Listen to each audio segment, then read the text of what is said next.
In loving memory of Phakamile Joseph Jonas, born May 13th, 1939, rested January 27th, 2021. 27 January, I finally received the news I've been dreading all my life. As much as I am deeply hurt by the fact that he's no longer here, I can't help but thank God for the beautiful 26 years I had him in my life. During these COVID times, I can't even come to his funeral, and that's a tough pill to swallow. I have the most amazing memories of him. Listening to jazz music is one of them. When I was in primary school, I did athletics, and he was always there to watch me. Every Friday, he made fish and chips. He taught me how to make the best Greek salad too. Even though he was an amazing cook, I will not miss the huge garlic chunks he used to put in gravy. I can hear his laugh in my head as I am compiling this.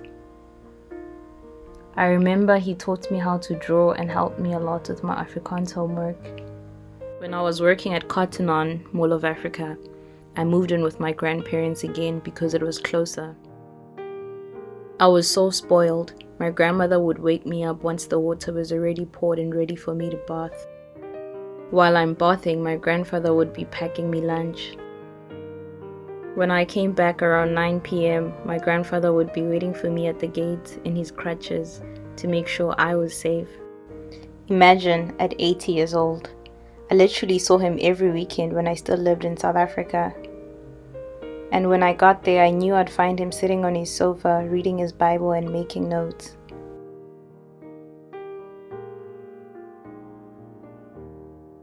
The one thing I'm most proud of is going to the Jehovah's Witnesses conventions with him. That really made him happy. I could see the excitement every time. I'm going to miss that. We spoke a lot on the phone, and the call wouldn't end without him reminding me that we're living in the last days and that I should repent.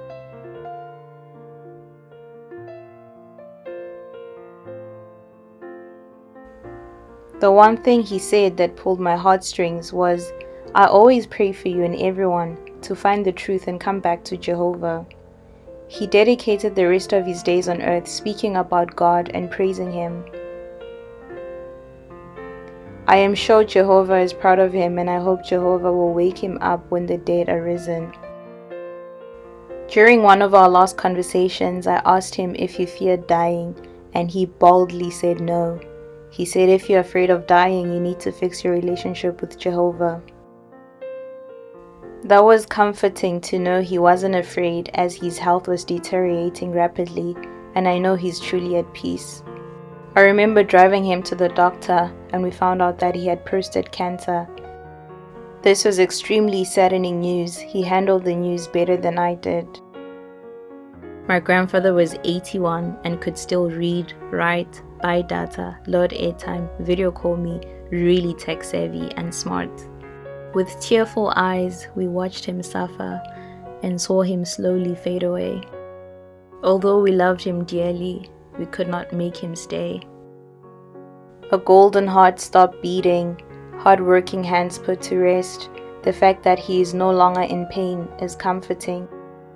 All my life, I'll keep with me memories of us two and how lucky I have been to have a grandfather smile like him.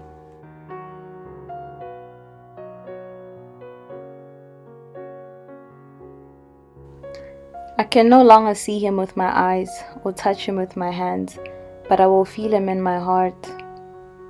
I promise to fix my relationship with God because I want to meet him again one day. Thank you for your teachings. I wanted to see him again, to say goodbye the way that I wanted to. Then I realized if I got my way, I'd never say goodbye.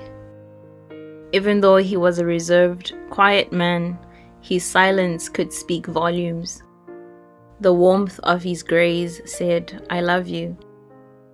The strength of his hugs said, I will keep you safe. The gentleness of his hands said, you're precious to me. His nod of approval for a job well done said, I respect you. In the years to come, I may not remember many of the words my grandfather spoke, but the memories of what he conveyed without speaking a word will stay in my heart. I will love you forever, Mkhulu. Guys, this filter doesn't want to show my grandfather. Why?